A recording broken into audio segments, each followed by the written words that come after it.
আসসালামু আলাইকুম গাইস, সবাই কেমন আছেন? আশা করছি সবাই ভালো আছেন আল্লাহর রহমতে।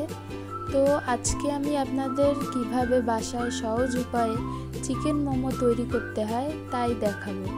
তো চলুন শুরু করা যাক। তো আমি প্রথমে চিকেন মোমো বানানোর জন্য নিয়েছি মুরগির যে বুকের মাংসটা, সেইটা একদম যেটা হাড় ছাড়া মাংস। তারপরে নিয়েছি একটা ডিম, তারপরে নিয়েছি পেঁয়াজ কুচি, ধনেপাতা কুচি আর কাঁচামরিচ কুচি।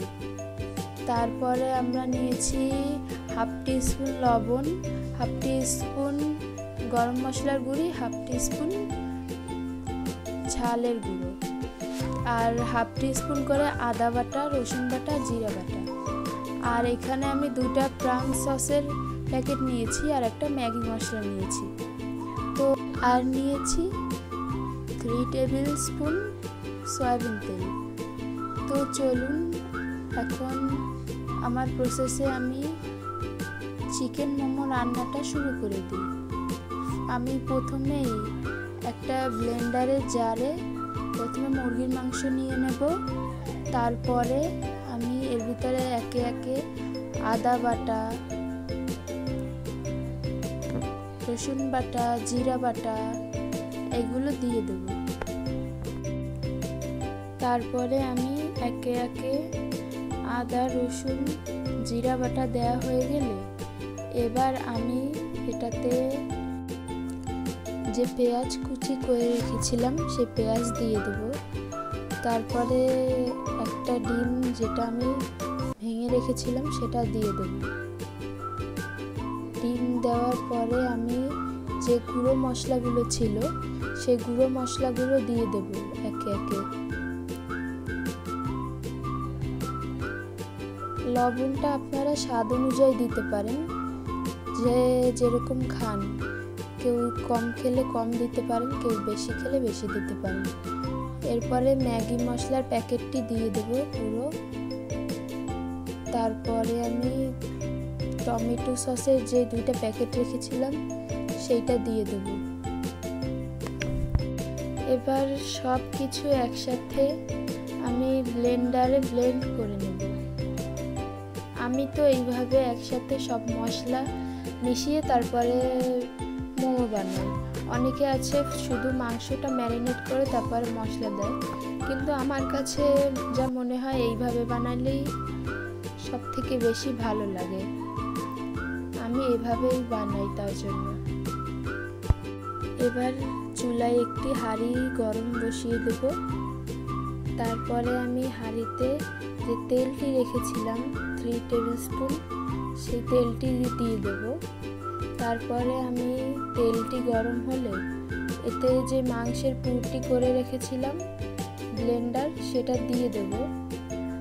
ব্লেন্ড করা পুরটি দেওয়া হয়ে গেলে আমি তারপরে যে অর্ধেক পেঁয়াজ রেখেছিলাম এই পরে দেওয়ার জন্য, সেই অর্ধেক পেঁয়াজ আমি এখন দিয়ে দেব। পেঁয়াজের সাথে সাথে আমি এতে কিছু মরিচও অ্যাড করেছিলাম। এবার আমি সব কিছু একসাথে দিয়ে, এই যে দেখতে পাচ্ছেন পেঁয়াজগুলো আমি অ্যাড করেছি এতে। এবার আমি মরিচটা একটু পরেই দিয়েছিলাম, আমার খেয়াল ছিল না, তাই আমি যখন খেয়াল পড়ে তারপরে আবার মরিচ দিয়ে দিলাম। তারপরে আমি এখন একসাথে নেড়ে নিচ্ছিলাম, সবগুলো ভালোভাবে একসাথে মিশিয়ে নিচ্ছিলাম। দেখতেই পাচ্ছেন একসাথে মিশানোর পরে এখন এটা যেই একটু কষানো হয়ে যাবে ভালো মতন, তারপরে আমি পানি অ্যাড করে দেবো এতে। আপনারা নিজেদের মতো করে পুরটা সেদ্ধ হতে যতটুকু পানি দরকার পড়ে মনে করবেন ততটুকু পানি ইউজ করতে পারেন। এখানে কোনো নেই যে এত বেশি ইউজ করতে হবে বা কম। তো দেখতেই পাচ্ছেন ওই যেটা আমি ব্লেন্ড করেছিলাম ওইটা আমি কিছু 1 কাপ অনুযায়ী পানি দিয়ে তারপর আমি এটা মিশিয়ে নিলাম একসাথে। তারপরে দেখতে পাচ্ছেন কিছুক্ষণ আমি পুরটাকে রান্না করে নিলাম। পুরটা রান্না হয়ে গেলে তারপরে আমি কিছুক্ষণ এখন চুলার জালটা আমি হাই স্পিডে রেখে দেবো, যাতে এটা অনেক ভালোভাবে রান্না হতে পারে। এরপরে আমি যেটায় মোমো স্টিম করব সেই স্টিমারটায় আমি এখন অয়েল ব্রাশ করে নিলাম ভালোভাবে, যাতে মোমোগুলো নিচ থেকে লেগে না যায়। তাই আমি ভালোভাবে অয়েল ব্রাশ করে নিচ্ছি। এবার চেক করে দেখতে হবে যে আমাদের পুরটি রেডি হলো কিনা। দেখতেই পাচ্ছেন আমাদের পুরটা হতে আর একটু সময় বাকি আছে। তো আমি আবার একটু ভালোভাবে নেড়ে দিচ্ছি। নাড়া হয়ে গেলে তারপরে এটা শুকানোর জন্য পানিটা আবার রেখে দিলাম ঢেকে। এবার আবার কিছুক্ষণ পর 5-10 মিনিট পর আমি এসে আবার চেক করলাম পুরটা একটু। তারপরে উপর দিয়ে নামানোর আগে একটু ধনেপাতা দিয়ে দিচ্ছি, যাতে অনেক সুন্দর একটা স্মেল আসে। ধনেপাতা দিলে কিন্তু অনেক খাবারে অন্যরকম একটা স্মেল আসে, তা আমরা সবাই জানি। তো অনেক সুন্দর একটা স্মেল আসছিল তখন। তো দেখতে পাচ্ছেন আমার পুরটা রেডি হয়ে গেছে। এবার আমি পুরটা নেড়ে একটু তারপরে আমি পুরটা এখন উঠিয়ে নেব। পুরটা রেডি হয়ে গেছে। পুরটা রেডি হয়ে গেছে। এবার আমি একটা প্লেটে সার্ভ করে নেব পুরটা। আপনারা চাইলে কিন্তু এই পুরটা অনেক খাবারই ইউজ করতে পারেন। আমি শুধু মোমোতে ইউজ করেছি, কিন্তু এই পুরটা আপনারা যে কোনো স্ন্যাক্স আইটেম বাসায় তাতে ইউজ করতে পারেন। তো এখন আমি মোমোর যেই খামিরটা তৈরি করব আটার, সেই খামিরের জন্য আমি এখানে 2 কাপ ময়দা নিলাম, একটা বাটি নিলাম যেটা আমি খামিরটা তৈরি করব, সেই বাটিতে ওই 2 কাপ ময়দা মিশিয়ে দিলাম। এখন আস্তে আস্তে এর ভিতরে লবণ দেব স্বাদ অনুযায়ী। তারপরে সয়াবিন তেল দিয়ে দিলাম একটু, যাতে ডোটা একটু সফট হয়। তো আমি দেখতে পাচ্ছেন যে অল্প একটু সয়াবিন তেল অ্যাড করে দিলাম আর একটু লবণ অ্যাড করে দিলাম স্বাদ মতো। এবার আমি এই ডোর জন্য যেই আটার যেই মিশ্রণটা আছে সেই মিশ্রণটাকে আমি ভালোভাবে হাত দিয়ে মেখে নিচ্ছি। এবার মাখতে মাখতে আমি এবার মাখা হয়ে গেছে। এবার আমি পানি ব্যবহার করব এখানে। পানিটা কিন্তু এখানে নিজেদের মতো যেভাবে একটা সফট ডো তৈরি হয় সেভাবে আমি দেখছেন অল্প অল্প করে মিশিয়ে নিচ্ছি। পানিটা আমি অল্প অল্প করে মিশিয়ে নেব। তো দেখতে পাচ্ছেন যে আমি অল্প অল্প করে পানি মিশিয়ে ডোটা কিভাবে তৈরি করছি। তো এইভাবে আমার ডোটি তৈরি করা হয়ে যায়। ডোটা তৈরি হয়ে গেছে আমাদের মোমো বানানোর জন্য। এখন ডোটাকে একটু সফট হওয়ার জন্য ঢেকে রেখে দেব কিছুক্ষণ পর আবার ফিরে এসে ডোটা দেখতেই পাচ্ছেন যে সফট হয়ে গেছে। আমি 15 মিনিটের মতো মেখে রেখে দিয়েছিলাম। তারপরে হাতে একটু তেল মেখে ছোট ছোট বলের মতো করে শেপ করে দিতে হবে, যাতে আমরা মোমো বেলতে পারি, মোমোর আকার দিতে পারি। এরপরে দেখতেই পাচ্ছেন ছোট ছোট কতগুলো আমি বলের মতো করে নিয়েছি। এবার আমরা মোমোর জন্য যে রুটিটা বানাতে হয় সেই রুটিটা এখন তৈরি করব। তো এখানে দেখতেই পাচ্ছেন আমি কিছুটা আটা ছিটিয়ে নিচ্ছি, যাতে মোমোর রুটিটা বেলতে সুবিধা হয়।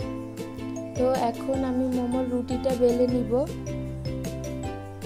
অনেক সুন্দর করে মোমোর রুটিটা বেলে নেব। দেখতেই পাচ্ছেন মোমোর রুটিটা গোল হলে অনেক ভালো হবে শেপ দিতে। আপনারা অনেক সুন্দর করে বেলে নেবেন এভাবে আমার মতো।